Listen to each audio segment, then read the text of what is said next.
I'm sure by now that a lot of people know that Kurt Cobain used a Fender Quad Reverb while recording In Utero, being the amp used to record all the distorted guitar tracks. And just like with anything Kurt, the gear that he used is usually harder to come by or it's extremely rare. Quad reverbs are not only rare themselves, but the specific model that he used is like the rarest variant of this amp. The speakers in the amp he used are called Fender Utahs. There are multiple Utah types, but the specific model that we believe was in Kurt's is the orange labeled speakers, with the model number being V12PC129. And the reason we have this information is because of Aaron Rash and his dedication to perfectly recreating In Utero's tones. And for around a year, I looked for this speaker. I also looked into different speakers that sounded similar to this one, but I can never find anything that I would consider to be a close enough match or anything that I'd be like, yeah, I can just settle buying this instead of that. But the other day while I was at work, I ran across this listing on Reverb. I saw this listing for a reconed Fender Utah. And I just kind of looked at it and I thought, well, $250 is kind of expensive. But then I saw the number on it, V12PC129. This was the speaker. The only thing is it had been reconed. And I didn't know how to feel about that, so I did some research, and it says that reconing a speaker can change the way it sounds. But the guy who was selling the speaker said that this was reconed by a company that has reconed vintage speakers for years. So they knew what they were doing, and I felt comfortable with this being a recone. And also too, all the other quad reverbs I've been seeing, the speakers were actually broken. So I was like, I'd rather just bite the bullet, spend a few extra dollars, and get this thing knowing that it's been refurbished, knowing that it's going to work, and knowing that it is that speaker. So without waiting any longer, I just went ahead and ordered it. So I ordered the speaker, and then I realized something. I only have one amp. It is my Fender Deluxe Reverb. So I was just going to have to swap speakers. Thankfully, I found a tutorial from Tone Bros breaking down how to swap speakers in a Fender Deluxe Reverb. So I was set. All I needed to do is just get the speaker and follow the instructions, and I knew I was going to be good to go. So I started just like how the tutorial said to, removing the 8 chrome screws. And once you get those 2 panels off on the back, then there are these 4 black screws on the inside, and that's what holds the cover and the amp onto the speaker cabinet itself. But these are a bit of a pain to get to, at least just with a standard screwdriver. For the black screw that was closest to the power tubes, I actually had to take one of those out because I just couldn't get it to turn, and I was afraid I was going to accidentally shatter the tube in the process. Then I unplugged and made sure to take note of the terminals for the speakers. But after that, all you have to do is lift the case and the speaker and the panel's out. But this is kind of where I hit a snag. But when I pulled the speaker off of the panel, the fiber or cloth gasket material that, the gasket that holds the speaker in, it was like melded to the wood. And you can see it kind of damaged the gasket as well, but I don't think it was damaged to the point of to where it needs to be replaced necessarily. It was just that top layer just kind of got a little bit pulled and, well, I guess ripped a little bit. But I tried repairing it myself a little bit, and the only way we're going to know it works is if I test it. So now that I had everything ready to go for the new speaker, I was just waiting for it to be delivered. But that's when I got hit with this. Now, I'm not calling the USPS driver a liar, but I was in my living room at 11:34. I know that for a fact because I remember sitting on the couch at that time. And I was actually checking on this package around that time too. I think I actually checked for its delivery at 11:35. So I just decided, because my local USPS is only like 20 minutes away, I didn't want to play freaking delivery tag with a vintage speaker that's this rare. So I just went down there and got it. And when I got it, I was super relieved to see that it looked just like how it did in the photos and nothing appeared to be damaged, and I was super stoked, and I got it home immediately.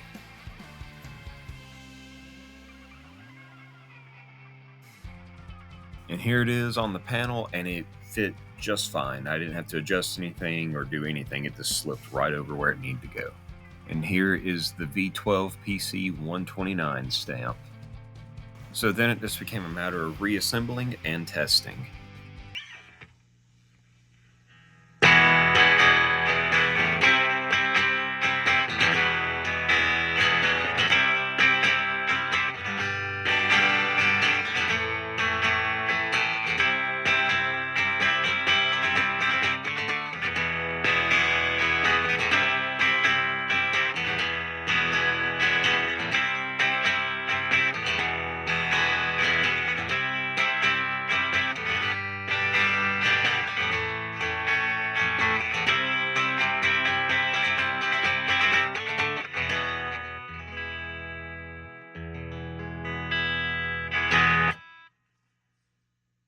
So now I just want to do a quick little demo showing how different the Utah speakers sound. Now, I will go ahead and let you know, I did record this with my phone, so it's not going to sound, well, the best. But I'm also going to let you know that I am looking into some recording equipment. I've noticed that my guitar videos are starting to, well, catch on a lot on YouTube, so I need to invest in them a bit more in terms of the quality of the sound. So like I said, I'm looking into what I need to buy, and next month I should have all that sorted. But anyway, let's run through the gear I'm going to use for these demos. You already know about the speakers, but for the guitar, I'm going to be using my Squier Classic Vibes Sonic Blue Mustang that I put a Hot Rails in. And I already know what some people are going to say, that, well, this is not 100% accurate because, Kurt's Mustang was, I don't really care. I don't have any In Utero guitars that are 100% accurate, and I'm not going for, down to the T exact. I'm just going to get as close as I can for this video. For my distorted tones, I'm going to be using the Behringer Tube Amp Modeler. This is essentially a Sansa GT2, but a more affordable version, I should say. I'm also using an overdrive pedal, but with two different settings. For the Jensen speaker, these were the settings, with the fat switch turned down, meaning on. And here are the settings with the Utah speaker, with the flat switch turned up, meaning, well, off. And for song choice, I chose the one that has a title that I can't just say out loud. But anyway, here we go.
And I have one more recording. The others you heard were through the vibrato channel of my amp, and I want to do one more just through the normal channel to see if it made that big of a difference. And let me know what you think.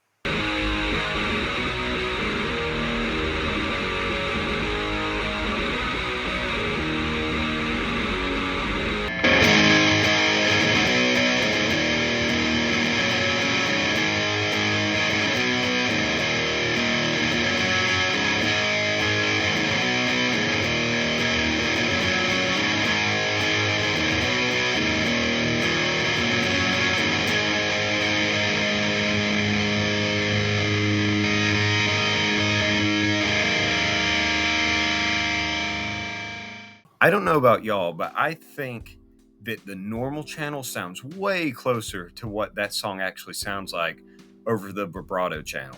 And this is something I've realized the more I play with this speaker through my amp and this different songs on In Utero, is that some sound better through the normal and some sound better through the vibrato. But I'll touch on this a bit more in other videos that I have planned about this speaker and just In Utero in general. But I don't know exactly when I'm going to have these videos out because I'm about to have to do some extensive amp repair. Someone had commented in my Music Master video that the distorted tones sounded terrible and that I needed to learn how to dial the guitar in. And I'm not gonna lie, at first I was just like, yeah, whatever. Until I listened to the audio and I realized that there was something off with the sound. And I picked up my Music Master and played it again, running the same settings.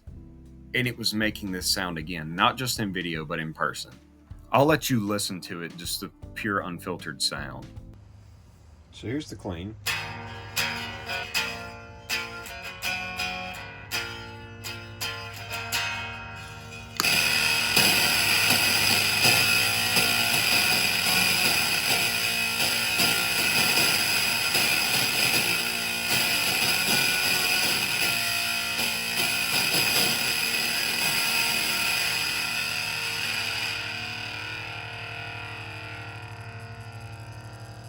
So obviously that doesn't sound right.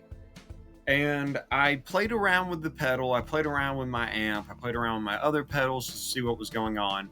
And this was the only pedal that was having this problem. So I cleaned the pedal, tried it again, and it still was making this noise. And I thought, well, surely it's just not like this, Boss's pedals, right? So I went and grabbed my dad's blues driver and listened to this.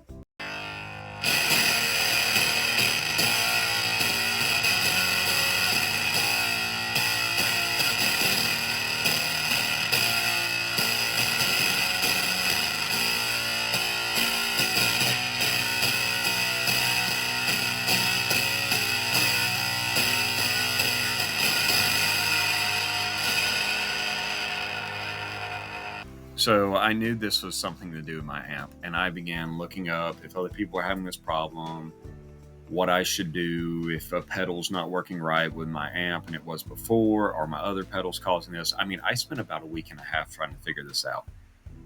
And I found out that it was my tubes. And the main thing that gave it away is that one day I had a weird drop in volume, and it was like I can never get my amp loud enough. And if that ever happens with a tube amp, you know it's the tubes. Fortunately, you can order tubes, and they're not that hard to replace on Deluxe Reverb. It's actually pretty simple. You just need to wear some gloves and uninstall and install, and that's really all it is. And to make sure they're all somewhat in series. And I think I said "and" like 50 times in that sentence, so yeah. But anyway, once I get the recording equipment, and once I get the tubes, I'll make some more videos about In Utero tones. I do plan on getting a few more pedals to see if I can get even closer instead of having to buy the actual gear. But again, I'm going to be testing out things just to see what I can learn and to show y'all what I've figured out. So until then, I'll catch you in the next one. Also, don't forget about my Instagram if you want to go check that out. Okay, bye.